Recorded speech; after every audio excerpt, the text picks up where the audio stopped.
남편 내조만 하다가 뭐 내 재산 신경 안 쓰고 살다가 뒤늦게 남편이 이혼 요구해서 이제 헤어질 경우에 위자료 말고 별도로. 안녕하십니까, 김영진 변호사입니다. 오늘은 이혼을 할 경우에 내 재산을 찾아오는 방법에 관련해서 설명드리도록 하겠습니다. 제가 실제로 소송을 한 경우인데요. 가정주부로서 이제 내조를 해서 20년 넘게 이제 사업가 남편을 만나서 내조를 열심히 했습니다. 그러니까 모든 재산도 다 남편 명의로 돼 있었고요. 근데 이제 어느 날 갑자기 남편이 이제 이혼 요구를 한 거예요. 뭐 이혼 사유는 다른 여자가 생겼다든지 뭐 그런 이유를 대면서 이제 이혼을 요구했고요. 이 경우에 이제 뭐 위자료를 청구할 수 있고 이런 부분 뭐 어떤 증거가 필요한지 간략히 말씀을 드렸고요. 결혼 생활 중에 두 분이 같이 그러니까 장만한 재산에 대해서 내 몫을 찾아오는 방법, 그런 부분에 대해서 설명드리도록 하겠습니다. 만약 이혼 요구가 나오거나 아니면 그런 조짐이 보이면 남편 재산이 뭐가 있는지 좀 알아두시는 게 좋을 것 같습니다. 그러니까 뭐 같이 사시니까 남편분 뭐 통장이나 뭐 찾을 수 있으니까 주의 깊게 한번 살펴보시고요. 그 재산 분할 관련해서는 반반씩 50대 50 나눈다고 생각하시면 되거든요. 남편분 재산만 찾으면 특별한 사유 없으면 이제 50 절반 찾아올 수 있다고 생각하시면 되고요.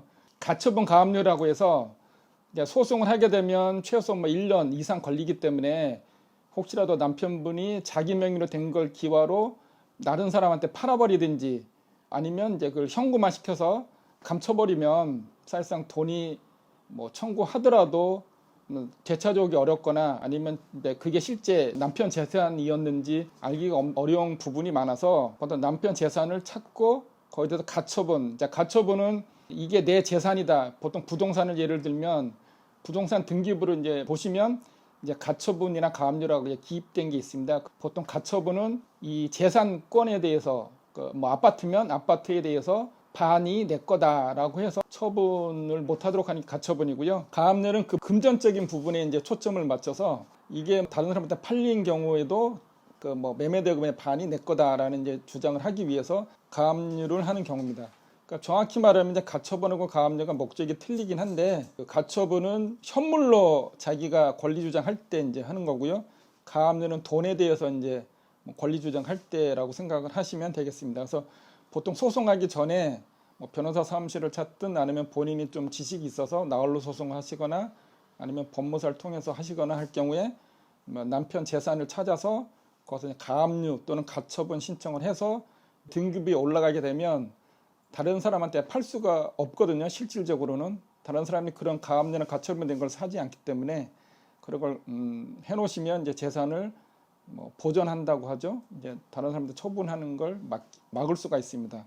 혹시 나 모르게 또 숨겨놓은 재산이 있는지 궁금하면 재판 도중에 법원에다가 재산 명시 신청이라고 해서 상대방 재산이 뭐가 있는지 스스로 밝혀봐라 라고 이제 하는 경우 있고요. 만약 재산 명시 신청에 대해서 불응을 하거나 아니면 이제 뭐 거짓으로 할 경우에는 형사 처벌도 될 수 있어서 보통 법원에서 판사님이 재산 명시 이제 하라고 이제 요구를 하면 숨김없이 몰랐던 재산에 대해서도 뭐 가압류 가처분을 할 수도 있고요. 뭐 그렇게 법적인 조치를 취해 놓고 나중에 판결에 따라서 뭐 재산 반을 뭐 남편이 부인한테 줘라 하면은 그 판결에 기해서 뭐 강제로 뭐 안 되면 경매를 하든지 아니면 그 재산권을 찾아오면 됩니다. 근데 가처분을 해놨을 때 또는 가압류를 해놨을 때 문제가 생기는 게 가처분의 경우에는 공유가 되거든요. 사실은 지분 하나인데 이제 지분으로 갖고 있으면 권리 행사하기가 좀 곤란해요. 그런 경우는 이제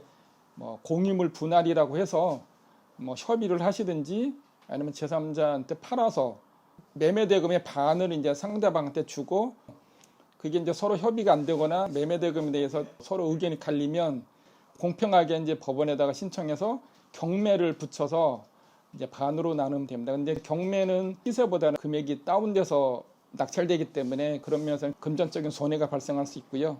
가정주부가 보통 이제 뭐 남편 내조만 하다가 뭐 내 재산 신경 안 쓰고 살다가 뒤늦게 남편이 이혼 요구해서 이제 헤어질 경우에 위자료 말고 별도로 내 재산, 내가 내조해서 번 돈, 이룩한 재산을 찾아오는 법, 얼마 정도 되는지는 이제 절반 내라고 보시면 되고요.